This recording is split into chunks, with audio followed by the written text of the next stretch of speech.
ஒரு நம்ம புள்ள அங்க ரைடு போயிருக்கும்போது அவங்க தாக்க முயற்சி பண்ணாங்க. நம்ம பொண்ணும் அந்த இடத்துல தற்காப்புக்காக செயல்பட போய் அவங்க டீம் மெம்பர்ஸ் எல்லாரும் சேர்ந்து நம்ம பொண்ணை தாக்குனதுனால அந்த இடத்துல ஒரு 5 நிமிஷம் ஒரு கைகலப்பு ஆயிருச்சு.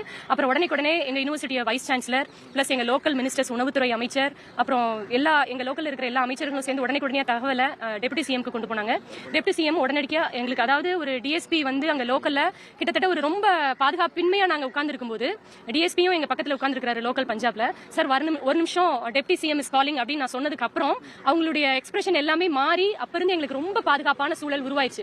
அதாவது ஒரு தமிழக கபடி வீராங்கனைக்காக டெப்யூட்டி சிஎம் உடனே எங்களுக்கு கால் பண்ணி அங்க பேசினது எங்களுக்கு எனக்கு ஒரு பெரிய கான்ஃபிடன்ஸ் ஆயிடுச்சு. அந்த இடத்துல பிள்ளைங்களை நம்ம நல்லபடியா பாதுகாப்பா கூட்டிட்டு வந்துட முடியும் அப்படின்னு. அதுக்கப்புறம் எங்களுடைய ஹெச்ஆர்என்சி மினிஸ்டரும் உடனே எங்களுக்கு கால் பண்ணாங்க சார் மொபைல்ல, என்னுடைய மொபைலுக்கு. அதுக்கப்புறம் ரொம்ப பாதுகாப்பா அவங்களுடைய பாதுகாப்பின் மூலமா 7 மணிக்கு நாங்க அங்கிருந்து கிளம்பி அதிகாலை 3:30க்கு டெல்லி வந்தடைஞ்சோம். அங்கே தமிழ்நாடு ஹவுஸ்ல எங்களுக்கு ரொம்ப சிறப்பா எல்லா அகாமடேஷனும் கொடுத்து பாதுகாப்பா வச்சிருந்து இப்ப சென்னை ரீச் ஆயிட்டோம் சார். நேற்று